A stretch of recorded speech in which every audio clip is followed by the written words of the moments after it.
Dr. Fritz Alan Popp discovered that the cells in our body communicate through biophotons, which are tiny particles of light that are single units of an electromagnetic field. This communication system within our body also exists between people in what's known as morphic resonance. This was known by the shamans, sages, and adepts of antiquity. These teachings were commonplace in prehistoric cultures. It wasn't by sheer chance that artistic expression and rituals were the cornerstone of every ancient civilization. Art was used as a personal method to exercise the shadow content of the psyche and introduce it to the conscious mind. This was very literally viewed as psychic therapy. Ritual was based around astrological dates. As we've learned, the study of the stars and planets reflect our own astropsychology. The shamans would perform rituals on astrological dates that would correlate with a circadian rhythm or a psychological cycle. These rituals kept the human participants aware of their inner self and prevented the repression of psychological content. As long as people were facing their inner demons and accepting them as their own, they were not collectively projecting them into the physical world. If you bring forth what is within you, what you bring forth will save you. If you do not bring forth what is within you, what you do not bring forth will destroy you. The progeny of our psychological disease began growing rapidly after a series of catastrophes forced the collective into a somatic state of fight or flight. This lowered the immunity of the population by introducing a state of immense stress. Our body becomes more susceptible to illness under stress. In this manner, humanity fell ill when entire bodies of land were swallowed up by the floodwaters.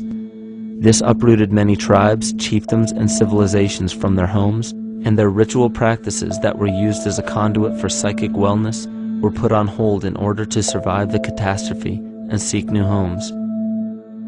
The shamans were spread to many new areas of the world.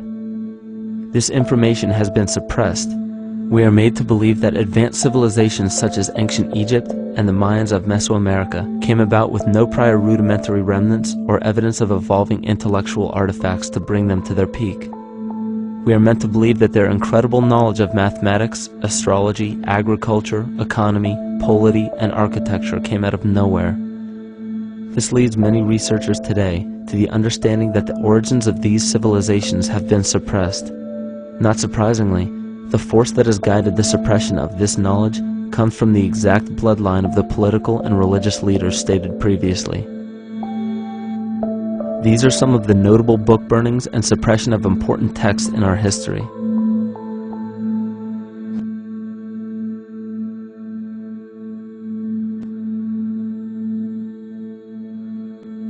Yet after all of this suppression, there are still remnants of the dispersion of elder civilizations in nearly every country. There is tremendous evidence of ancient cultures visiting North America long before the conventional belief of European colonization. Barry Fell states in his book America BC, there are ancient inscriptions now being reported from nearly all parts of the United States, Canada, and Latin America, written in various European and Mediterranean languages in alphabets that date from 2,500 years ago. William Commonus Beaumont wrote, "The Toltec and Maya civilizations never originated on American soil, but appeared there full-blown, with a well-defined art and system of hieroglyphic writing which possesses affinities with Egyptian. It is found that there are thousands of prehistoric sites across New England and several other northern states showing inscriptions, carvings, and mounds created by Druidic mariners as far back as 800 BC. To suppress this information further, it was not only imperative for the bloodline to burn the documented texts containing true historical information, but to wipe out the cultures that derived from these ancient shamans. The most devastating genocide ever endured was and still is the annihilation of shamanic tribes. We've lost our traditional roots and don't know about ritual. The dragon dances and the ghost dances of the Native American Indians, what do you think that was all about? All the shamans of the world, when they do their rituals, they're doing that. Their work, harmonically through dances, is to strengthen the immune system of the earth. But they've been all murdered. So that was why in the 17th century, exactly the same period I'm talking about, there was an all-out agenda that when you come across indigenous people, you annihilate them.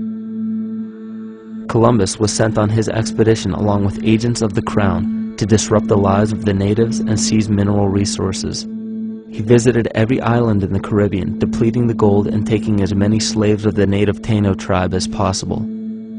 5 million natives were murdered within 3 years, according to Leah Trabeck.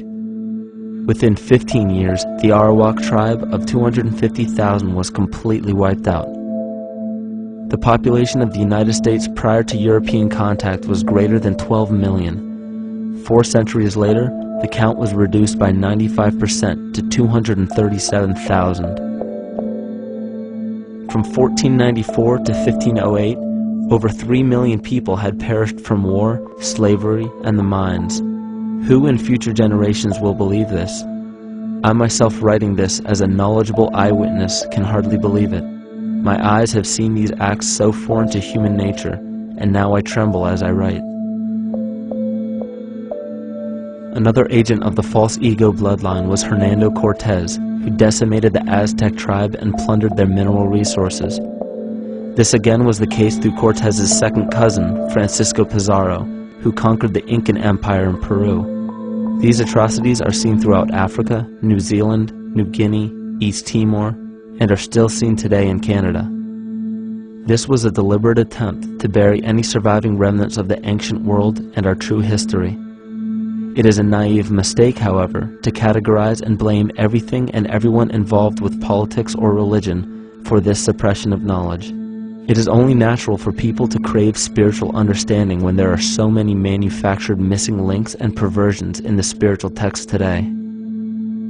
And due to this void of spiritual wisdom, honest and moral people who are simply trying to understand their place in this world become the prime consumer market for those who wish to exploit this vulnerability. The ego is something that is it's insecure. It's something that is in need of control. The ego actually is an inferior thing, but it's trying to act like it is something that is superior. Hence this schism occurs between the ego and between the unconscious or the self.